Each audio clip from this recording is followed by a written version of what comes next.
안녕하십니까. 매일신문 뉴스 박소윤입니다. 첫 소식입니다.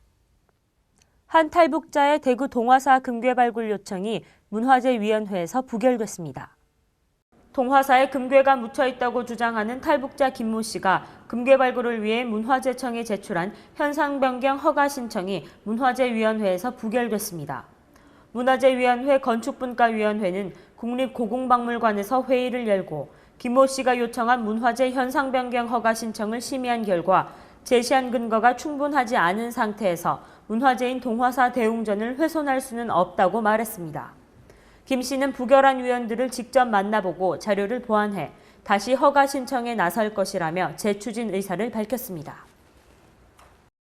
낙동강 살리기 사업의 공사 준공이 올해 6월로 다시 연기됐습니다. 낙동강 살리기 사업 시공사가 준공 시기를 올해 4월에서 6월로 미룬 것으로 확인됐습니다. 국토해양부는 4대강 사업의 16개 보를 포함해 본류 구간의 공사를 지난해 말까지 마칠 예정이었습니다. 그러나 상주보와 구미보 등에서 미비한 점이 발견돼 16개 보에 대한 전반적인 안전 점검에 착수했고 하자 보수를 위해 올해 4월로 준공을 연기했습니다. 그러나 국토부와 4대강 살리기 사업 시공사가 준공 시기를 맞추기 어렵다고 판단해 다시 6월로 미루기로 했습니다. 이렇게 준공 시기가 계속 미뤄지자 정부가 성급하게 4대강 살리기 사업 준공 시기를 잡아 연이어 문제가 발생하는 것이라는 지적이 나오고 있습니다. 1년 전 숨가쁘게 펼쳐졌던 청해부대의 아덴만 여명작전 재현 행사가 해군 부산작전기지에서 열렸습니다. 1년 전 펼쳐졌던 청해부대의 아덴만 여명작전을 재현하는 행사가 해군 부산작전기지에서 열렸습니다. 행사는 아덴만 여명작전의 1주년을 기념하기 위해 마련됐습니다. 최윤희 해군참모총장 주관으로 진행된 행사에는 김관진 국방장관, 허남식 부산시장 등이 참석했고 특히 석희균 선장과 3호 주얼리어 선원도 참석했습니다. 해군은 최영함과 헬기, 고속 상륙정 등을 동원해 피랍부터 구출에 이르기까지의 전 과정을 재현했습니다. 아덴만 여명작전에 참가했던 특전 요원들이 직접 참여했고 납치 당시 해적들이 실제로 사용했던 소형 보트도 동원됐으며 아덴만 여명작전 이후 보강된 자동 승강기를 처음으로 공개했습니다.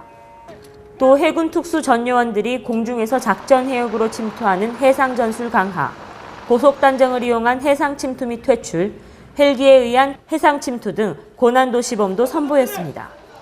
이에 앞서 이날 오후 2시에는 아덴만 여명작전을 기념하는 전적비 제막식이 열렸습니다.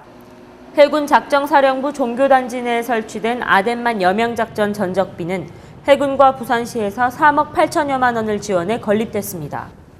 또 아덴만 여명작전 홍보영상 시청, 사진 관람, 아덴만 여명작전 대원전투복 체험과 기념 촬영, 최영함 견학 등 안보체험 활동도 진행돼 아덴만 작전 당시를 떠올리게 했습니다. 대구 시내 곳곳에서 설을 맞아 고향을 찾는 귀성객 그리고 시민들을 위한 풍성한 문화 행사가 열립니다. 22일부터 사흘 동안 화원동산 국채보상기념공원, 228 기념중앙공원, 경상가명공원 등 도심공원에서 설맞이 민속놀이 한마당 행사를 개최합니다.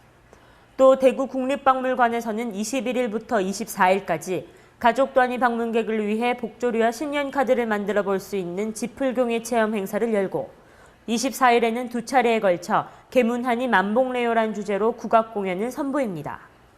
또 달서구 첨단문화회관은 21일부터 나흘 동안 야외 광장에서 투호, 널뛰기, 윷놀이 등 민속놀이 체험장을 마련하고 헬로우 고스트 등 무료로 영화 상영을 할 예정입니다.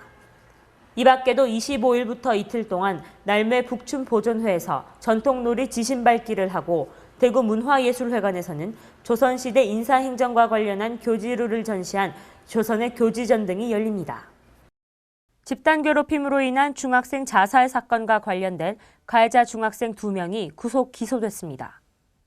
지난해 연말 대구에서 발생한 중학생 A군 자살 사건과 관련해 피해자 중학생의 유서에서 가해자로 지목된 중학생 B군 등 2명을 구속 기소했습니다. 검찰은 아직 어리고 초범이지만 피해자 A군에게 물고문을 하거나 목에 전깃줄을 감아 잡아당기고 과자를 던져 주워 먹게 하는 등 피해자를 지속적으로 괴롭혀 자살에 이르게 한 점을 미뤄 구속 기소했다고 설명했고 피해자 유족들이 강력한 처벌을 원하고 있으며 가해자들을 엄벌해달라는 진정이 많이 접수된 점을 고려하면 가해자들에 대한 엄정한 처벌이 불가피하다고 덧붙였습니다. 이와 별도로 검찰은 사단법인 대구경북 범죄피해자지원센터를 통해 피해자 유족에 대한 심리상담 치료 등을 지원하고 가해 학생들에게는 나이가 어린 점을 고려해 범죄 예방협의회를 통해 정신과 전문의의 심리상담을 받을 수 있도록 했습니다. 대구지검 한 관계자는 이번 사건을 계기로 학교폭력 수사 전단팀을 만들어 학교폭력 관련 수사를 신속하고 통일적으로 지휘해 단속의 효율성 및 예방 효과를 높일 방침이라고 말했습니다. 농어촌 및 도서지역 초등학교를 중심으로 올해 신입생이 한 명도 없는 학교가 속출하고 있습니다. 농어촌 및 도서지역 초등학교를 중심으로 올해 신입생이 한 명도 없는 학교가 속출하고 있습니다. 올해 각급 학교별 임시 학급 편성을 확인한 결과 신입생이 없는 학교가 무려 120여 곳에 이르는 것으로 나타났습니다. 신입생이 한 명에 불과한 학교도 많아 농어촌 지역 학교의 공동화가 갈수록 심해지고 있습니다. 지난해 본교 13곳과 분교장 14곳 등 27개 초등학교에 신입생이 없었던 경북도는 올해 20여 개 초등학교가 또 신입생을 받지 못할 것으로 전망됩니다. 신입생이 없는 학교는 대부분 도서지역이나 농촌지역으로 각 시도교육청과 해당 지자체가 소규모 학교를 되살리기 위해 다양한 특성화 교육 프로그램을 만들어 학생을 유치하고 있으나 여전히 역부족입니다.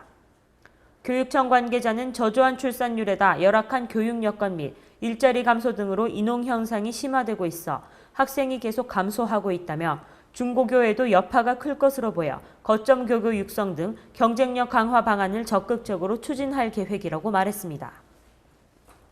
즐거운 설 연휴가 시작됩니다. 오늘 귀성길 전국이 대체로 흐리고 눈과 비가 오는 곳이 있겠으니 안전운전에 유의하시기 바랍니다. 대구 경북 지방 낮 최고 기온 7도에서 10도로 어제보다 조금 높겠습니다. 이상으로 1월 20일 매일신문 뉴스를 마치겠습니다. 시청해주신 여러분 감사합니다.